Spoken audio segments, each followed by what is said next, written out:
Hello बच्चों, let's first read the question. तो question में हमें क्या दे रखा है? For the reaction C3H8 gas plus में 5O2 gas gives the 3CO2 plus में 4H2O liquid at constant temperature delta H minus में डेल्टा E इज।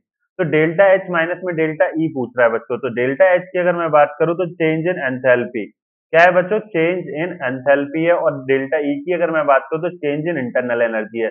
और डेल्टा ई को हम लोग क्या करते हैं? डेल्टा यू से भी रिप्रेजेंट करते हैं। तो कहीं पे अगर आपको डेल्टा यू लिखा मिले और कहीं पे डेल्टा ई, तो कभी कंफ्यूज नहीं होना है बच्चों, ठीक है ना।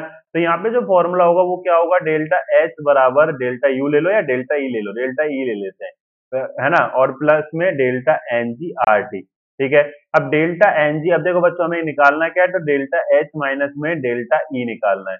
और किसके इक्वल हो जाएगा? Delta N G R T के इक्वल बच्चों। अब टी क्या है? हमारा टेम्परेचर है, आर हमारा यूनिवर्सल गैसियस कांस्टेंट, और डेल्टा एन जी की अगर मैं बात करूं बच्चों तो डेल्टा एन जी क्या होती है? तो ये हमारा difference between the number of gaseous moles. इसमें गैसियस मोल्स का डिफरेंस होता है वो किस तरीके से कि डेल्टा एन जी बराबर क्या होगा बच्चों? Number of gaseous moles on product side, है ना, प्रोडक्ट साइड के गैसियस मोल्स माइनस में number of gaseous moles on the reactant side, ये हो जाएंगे। तो प्रोडक्ट साइड में अगर हम देखें तो ओनली 3CO2 ही क्या है हमारा? गैसियस फॉर्म में, तो 3 मोल्स हो गए इस तरीके से।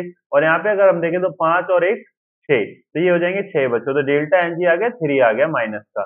अब डेल्टा एच माइनस में डेल्टा ई अगर मैं करूंगा बच्चों तो क्या निकल कर आएगा आपका? तो यहाँ पे -3 लिख दो और साथ में आर टी लिख दोगे। तो delta H minus delta E बराबर -3 RT। ऑप्शन ए देखें, +3 RT गलत है, +RT गलत है, -RT गलत है, -3 RT बिल्कुल सही है। तो option D will be the correct answer. I hope you understand it very well. Thank you.